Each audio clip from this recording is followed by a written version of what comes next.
se o Tio Patinhas, criação de Walt Disney, se sentasse à mesa com o Porco Napoleão, de Revolução dos Bichos, livro de George Orwell, sobre o que eles conversariam?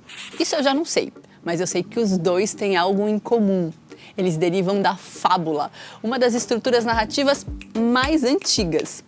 No vídeo de hoje eu vou te falar o que é uma fábula e contar um pouco como ela funciona no livro de George Orwell. A gente também vai conhecer um pouco mais o processo de criação da Thalita Hoffman, ilustradora que transformou em imagem a Fazenda dos Animais, ou seria a Fazenda Imperial. Vem entender!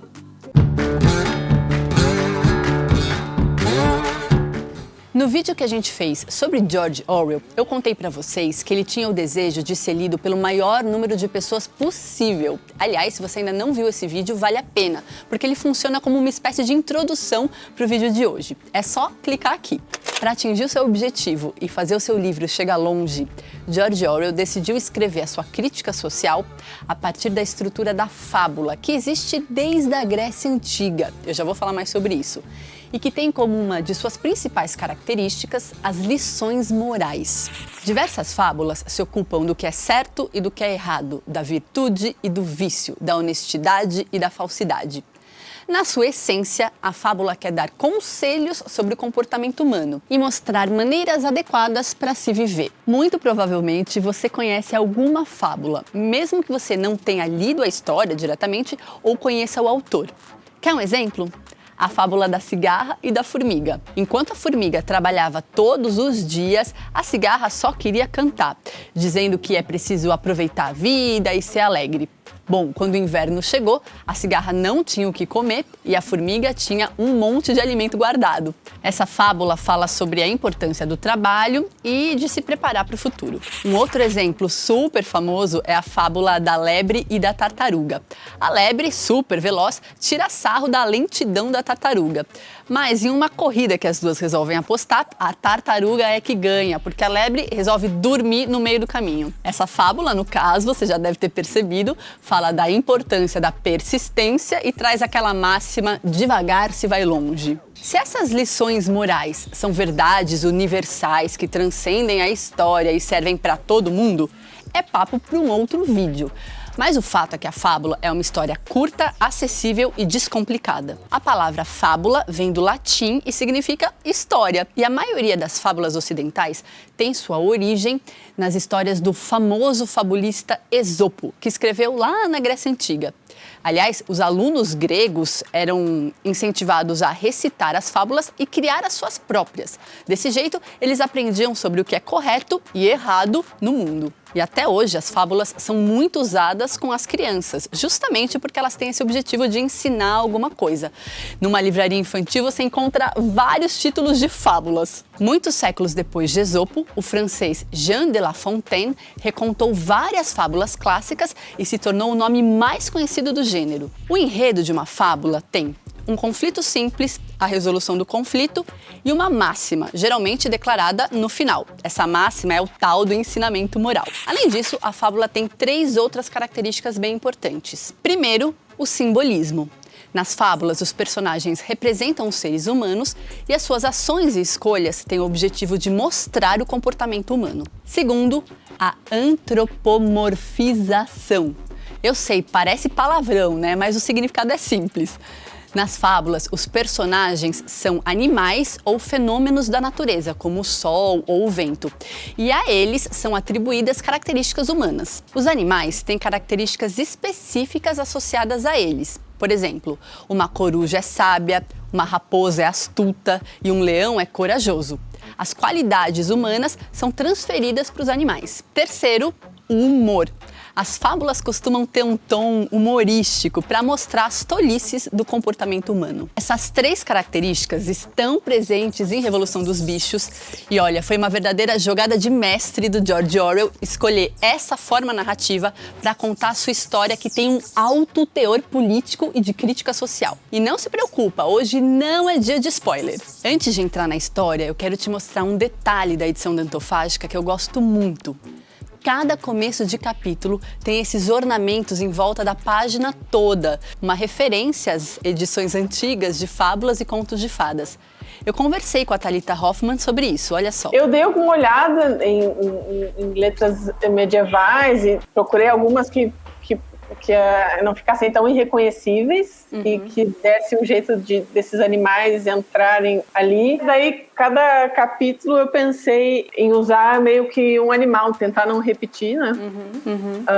Para que cada moldura fosse diferente, cada capitular também. Embora algumas ferramentas se repitam em algumas frutas e coisas ali da fazenda. Mas foi super legal meio que montar assim, cada moldura de um jeito.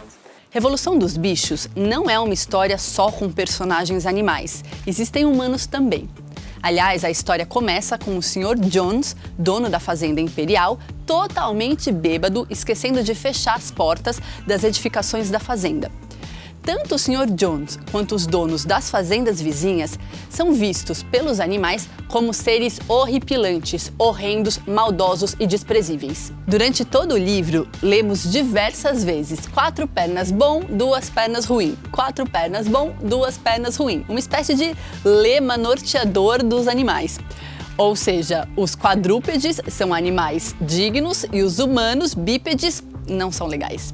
Inspirados pelas ideias do porco major, um animal sábio que viveu durante muitos anos e pôde observar como se davam as relações de trabalho na fazenda imperial, os animais resolvem se rebelar e tomar a fazenda para si. Eles expulsam os humanos e a fazenda imperial passa a se chamar Fazenda dos Animais. Assim como o porco major é sábio, o cavalo nocaute é forte, a égua mole é vaidosa e o burro Benjamin é o animal mais mal-humorado da fazenda. Pois é, cada animal tem uma personalidade, um traço de caráter, simbolizando as tendências de comportamento de nós humanos. E agora, qual a sua tendência de comportamento? Eu diria esperto e esperta se você se inscrever no canal Dantofágica. Se você é novo por aqui, já se inscreve, dá o joinha e ativa o sininho de notificação para saber quando tem vídeo novo. O narrador diz que, em pouco tempo, os animais destruíram tudo que lembrava o Sr. Jones. Para botar abaixo e destruir a velha ordem, a coisa toda foi rápida. Mas o que construir no lugar? Para nortear essa nova organização, os animais criam vários mandamentos e um deles diz que nenhum animal é superior ao outro, todos os animais são iguais. Na prática, a teoria é outra e não demora muito tempo para que alguns animais comecem a se considerar superiores aos demais. Pronto, vou parar por aqui para não estragar a leitura. Vamos falar das ilustrações. Eu perguntei para a Thalita como foi ilustrar essa fábula, que é uma das histórias mais famosas do século XX. No início, eu quis ilustrar um pouco mais fiel ao texto, né? Eu fui lendo o livro e anotando os animais que apareciam, as características físicas dele, para tentar ser bem fiel. Só que acabou ficando um pouco didático e um pouco não tanto a ideia da Antofágica, que era ser algo mais solto e ser algo mais livremente inspirado no texto, né? Então, daí eu acabei fazendo essas outras ilustrações que foram mais uma inspiração da ideia geral do texto e não tanto o porquinho é assim e apareceu assim, sabe? Então, como o texto tem essa coisa desses animais que vão se humanizando, então nessa situação de trabalho e de se rebelar, então ao longo do texto, os animais vão se humanizando e eu acho que eu quis realmente deixar isso explícito, né? Então tem vários animais que tem alguns pedaços de pessoas e tem pedaços de outros animais, então não é tanto um animal específico, é mais uma coisa ali, uma mistura. George Orwell se baseou nos eventos da Revolução Russa para escrever a sua história. E os personagens fazem referência a figuras históricas. O personagem onde essa correspondência é mais clara é o porco Napoleão, que simboliza Joseph Stalin. Um dos textos extras da edição Dantofágica é do próprio Orwell e ele explica da onde veio a ideia de contar a história com personagens animais. Pensei em expor o mito soviético numa história que fosse compreendida com clareza por quase todo mundo e que pudesse ser facilmente traduzida para outras línguas. No entanto, durante algum tempo, não consegui pensar nos detalhes da história. Até que um dia, na época eu morava num vilarejo, vi um menininho, talvez de uns 10 anos, conduzindo um imenso cavalo por uma trilha estreita, usando o chicote sempre que ele queria virar. eu me dei conta de que se aqueles animais tivessem consciência de sua força, não teríamos qualquer poder sobre eles. Acho que consciência é uma palavra-chave quando a gente fala da experiência de ler Revolução dos Bichos. Eu fiquei chocada com o abuso de autoridade e com o uso da ameaça e do medo do porco Napoleão. E é claro que o choque vem também de pensar que, de ficção, ele tem muito pouco. Só que se engana quem pensa que a Revolução dos Bichos é somente uma crítica à antiga União Soviética. O livro é muito contemporâneo. Isso porque abuso do poder, autoritarismo, uso da ameaça e da força acontecem em diversos contextos hoje em dia, não só na política institucional. Com muita ironia, o livro faz uma crítica às hierarquias e às diversas formas de humilhação e segregação nos sistemas de trabalho. Eu fiquei fascinada com o personagem Bocão, um porco com muito poder de argumentação, digamos assim. Sempre que algum animal começa a demonstrar um incômodo com o rumo que as coisas estão tomando na fazenda, Bocão usa de toda a sua lábia, do seu poder de comunicação, para defender o indefensável e confundir a cabeça dos animais. Eu não pude deixar de pensar que o Bocão é um belo de um especialista em fake news, jogando um balde de água fria em qualquer começo de resistência ou crítica que possa surgir nos animais trabalhadores. O pesquisador e professor de História Contemporânea Daniel Arão Reis é um dos autores dos textos extras e diz o seguinte: as tentativas de resistência são vencidas por uma combinação complexa na qual se acionam a persuasão, a falsificação, o apagamento da memória, a intimidação e a repressão. O tempo passa e os animais nem lembram mais como era a vida antigamente. O passado é apagado e eles acabam tristemente se acostumando a uma vida de trabalho pesado, privação e controle. O estilo direto de George Orwell é muito potente e o ritmo do livro é super bom, você lê tranquilamente. Mesmo com a forma narrativa da fábula, que é bem simples e enxuta, ele consegue criar cenas dramáticas e emocionantes. Para mim, se você não se emocionar com a trajetória do cavalo nocaute, você é um sem coração. Claro que não, eu tô brincando, mas o fato é que Revolução dos Bichos é uma leitura intensa e traz muitas coisas pra gente pensar. Olha, eu fui fundo nos meus questionamentos. O ser humano é inerentemente egoísta? Ou ao contrário, somos bons e alguns poucos deturpam a nossa natureza?